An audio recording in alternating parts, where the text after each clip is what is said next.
Fe ddechreuodd y fenter iaith gyntaf yng Nghymru, sef Menter Cwm Gwendraeth, nôl ym mis Ionawr 1991, ac eleni mae'r fenter yn dathlu chwarter canrif.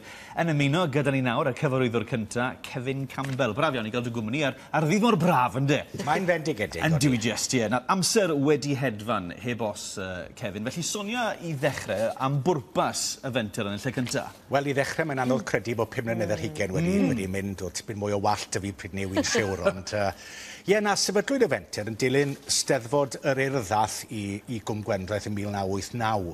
A phobl yn teimlo bod angen cario ymlaen gyda'r brwdfrydedd a'r egni oedd yna dros y Gymraeg. A meddwl am y syniad newydd yma o greu rhywbeth, oedd neb yn siŵr beth fydde fe, ond rhyw fath o gynllun i hybu'r Gymraeg ac i gael plant a oedolion a phobl oedd yn dysgu'r iaith i ddefnyddio'r Gymraeg mewn gwahanol amgylchiadau a chyfleoedd iddyn nhw i wneud. Felly dyna oedd y bwriad, a fyna'n cael ymhenodi, a wy'n cofio cyrraedd y swyddfa oedd yn hollol wag ar ôl yr hype mawr ynglyn â'r fenter. Ac mewn gwirionedd oedd yna ddim ffôn, dim desg, dim byd. Ac o'n i'n dechrau o ddim.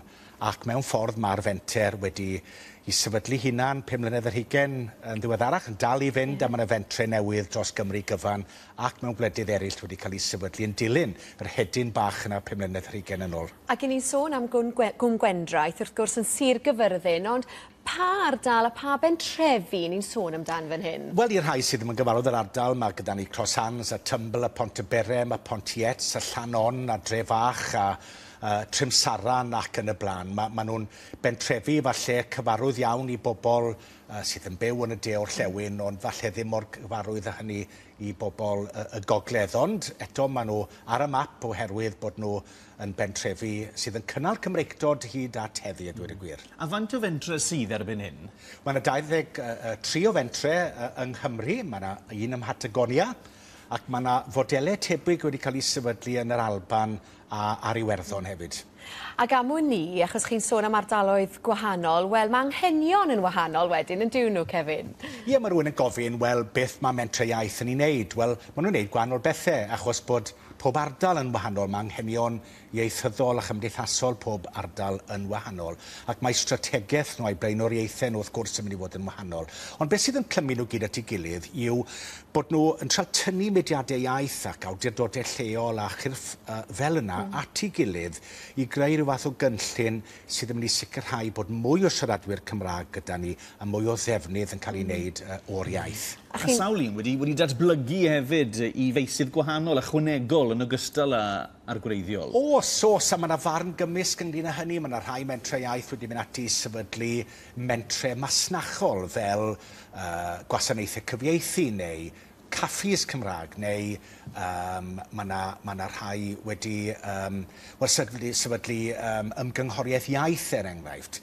Felly, chi'n gwybod, mae hyn y beth da mewn un ffordd, os mae'n dod ag incwm ac arian ychwanegol mewn i'r fenter, mae'n creu swyddi yn lleol ac ati.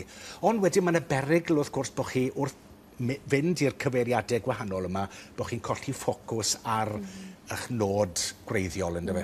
Ac o'ch chi yn sôn, wrth gwrs, mae yna gynllun iaith allan ym Mhatagonia. Mae'n siŵr o fod yn dod â gryn balchder i chi bod yr model yma'n cael ei efelychu hefyd o'n i ar ddeall draw yn Seland Newydd. Ydy, a mae hyn yn balchder mawr, wrth gwrs, fel rhywun ddoth yna am gwbl o fusoedd ar ben ei hunan, a ddim wir yn siŵr beth o'n i fod i wneud, a bod y cyfan wedi datblygu yn rhywbeth eitha pwysig yng Nghymru. Mae pobl yn sôn am y mentre iaith erbyn hyn fel cyrff sydd yn allweddol i ddyfodol y Gymraeg. Mae Llywodraeth Cymru yn ariannu nhw ac yn teimlo bod gyda nhw gyfraniad pwysig i wneud i ddyfodol y Gymraeg. Mae yna gorff am barel hefyd sy'n cydlynu'r cyfan, a chi oedd yn gyfrifol am sefydlu hynny, ynddo? Beth am y dyfodol? Ie, wel, mae'r dyfodol wrth gwrs Wel, o hyd yn ansicr, oherwydd y sefyllfa ariannol yn fwy na dim byd arall, mae mentre iaith Cymru yn bodoli fel corff cydlynu, a mae'r corff hwnnw yn siarad gyda'r Llywodraeth a chyrff cenedlaethol eraill. Ond mi fyse'r mentre wrth gwrs yn dymuno gweld mwy o arian.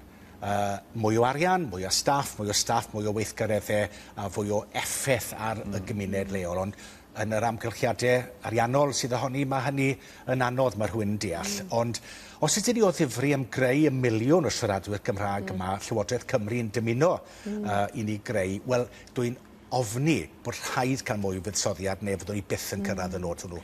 Allwch chi ddim gadael eleni fynd heibio heb gael parti, achos byddwch chi yn dathlu wythnos un os Wener, yn byddwch chi? Ie, mae yna ginio mawr yn edrych nôl i ddathlu beth sydd wedi cael ei gyflawni, ond gyda bob dathlu, mae rhaid edrych mlaen hefyd i weld beth sydd ar ôl i gyflawni am y 5 mlynedd yr 20 nesaf. A lle bydd y dathlu nawr? Gwesty'r Stradey Park yn Llanelli fan hyn, ac mae'n edrych mlaen yn fawr at y noson. Ac os nad oes yw yna rhyw docyn arbennig i fynd, Pidwch Becso, wy'n siŵr fydd camerau heno yn ffilmio'r cyfan ar y gyfer pawb i fwynhau hefyd. Ond llongyfeilliadau anferthol ar y chwarter canrif, Kevin. Ie, mae'n amser hir yn ôl. Mae'n di. Ac ymlaen i'r chwarter canrif nesaf? Wel, hwnna sy'n bwysig. Ie, i'r gad. Diolch.